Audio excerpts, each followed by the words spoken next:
Let's continue with making some modifications in the top level assembly of our project. So let's see, something else that I noticed is incorrect is that our holes between the impeller housing and the frame don't match up. So once again, I will jump over to the Frame Part Studio. Let's go to the Hole Points to feature. I will right mouse click and choose Edit.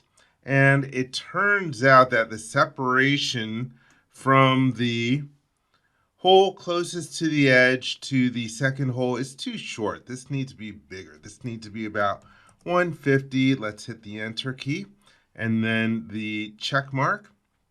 And so the hole location updates. It's a little close to the edge there, but that should work. It should actually make things line up in the project top level assembly.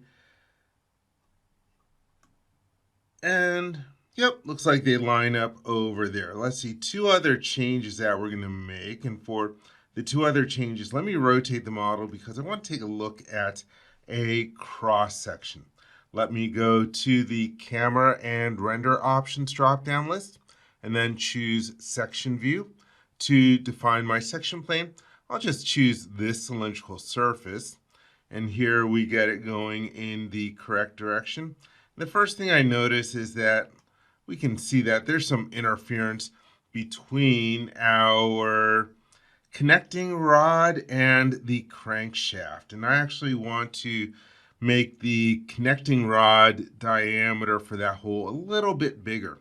So let's see.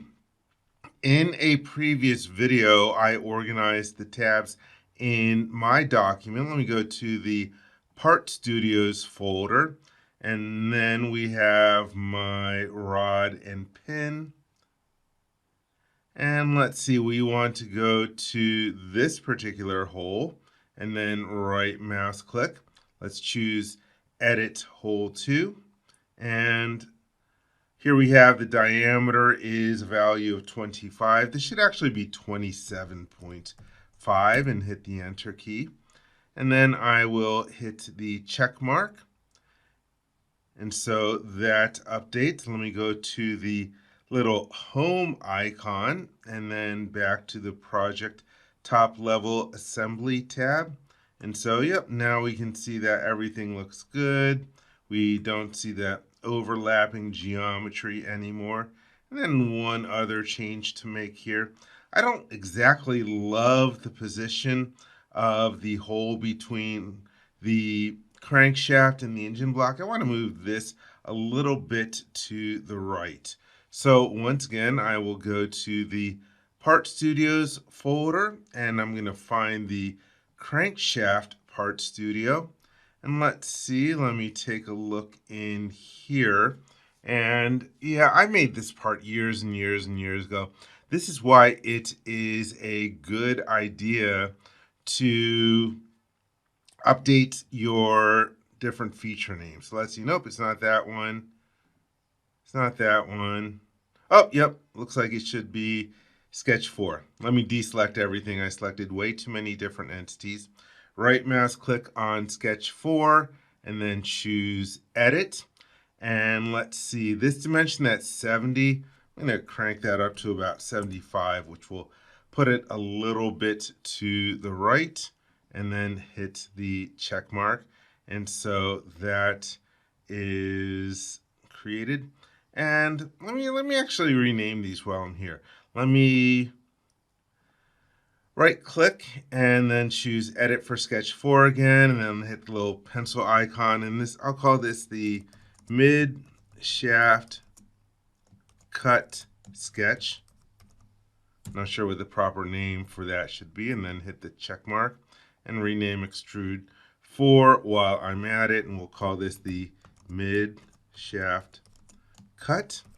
And so that way, if I ever need to come back here and make some other different changes, at least I know which one I want to jump to. So once again, let's go to the Home tab and then the Project Top Level Assembly tab. And so, yeah, that's shifted a little bit more. And so things are a lot better. I think those are most of the changes I need. What I recommend that you do is you treat this like a real design review and take a look at the various different components in here and see how they match up. And so actually it turns out there's a couple more parts that we can create in, let's see, probably in the engine block part studio and then the part studio for the engine head. So those will be interesting as well.